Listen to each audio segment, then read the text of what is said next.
everybody, welcome to WTF Hammer Underworlds. In today's video I'm going to be doing a warband balancing look at our second warband in Season 3, which is Skaeth's Wild Hunt, the review of which I will be placing in the description below so you can check that out. And anyway, in that review I basically came to the following overall conclusions about this warband: that they have very high movement and are encouraged to charge, which in combination, promotes their ability to hit enemies wherever they are, especially with their high movement, with their charge, with their range attacks. No one's really safe from these guys, and charges will definitely happen because that's their Inspire mechanic. However, their damage is not very exceptional. Generally 2 across the board, 1 unit gets 3 when inspired. But since they have high movement, since they have ranged attacks, they can attack frequently, so that damage can build up if it's targeted towards a single unit. And they do inspire pretty easily. I mean, they inspire after they charge in an end phase. Unfortunately, they can't be inspired in the first round, which could leave fighters vulnerable after their charge.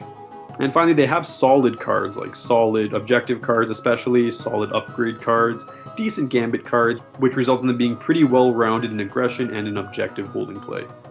So based on this overview, I had ranked this warband as an A. They're pretty solid, so the only recommendations I'm going to be making in this video are minor tweaks and just some minor adjustments here. So what I'll be recommending, as I always do, are just some errata suggestions. It's the new faction specific cards that Games Workshop can implement for this warband. I'll be starting with errata, and this is going to be very fast because I actually have no recommendations for errata. I like their fighter cards, I like their faction specific power and objective cards. I don't think they need to be changed at all. I think that they're pretty solid and that they're within a competitive range that I've been trying to balance other warbands around. So all this leaves are new faction specific card recommendations, and these guys already have a valid deck. They have 12 objective cards, they have 10 gambit cards, they have 10 upgrade cards. So they don't really need new faction specific cards to have a valid deck because their deck is valid already. However, when I balanced the other warbands, their final deck numbers were 12 objective cards with 11 gambit and 11 upgrades. So just for the sake of consistency and fairness, I'm going to be recommending a new upgrade card and a new gambit card for this warband. That will just provide some minor tweaks and to complement their lore and their playstyle in general. So what are these recommendations? Well, my first recommendation for a gambit will be a ploy, specifically a card that synergizes with their tendency to charge. And I am going to recommend a fairly strong ploy because that is really the weakest set of cards that they have. And my recommendation is a faction specific second wind that can be called Relentless Pursuit, which basically allows a friendly fighter that made a charge action to act as if they had moved rather than charged, which is very useful for this warband since they're encouraged to charge. I mean, it's how they inspire. My justification is that it would allow one fighter who is charged to not be left vulnerable. So it very much fits with their playstyle. This card would help them.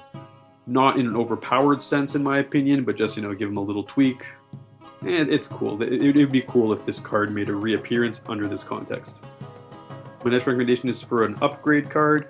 And I just recommend some kind of cool hunter-ish things, because these guys are very hunter-like in their lore, and in the fact that most of them have the hunter keyword.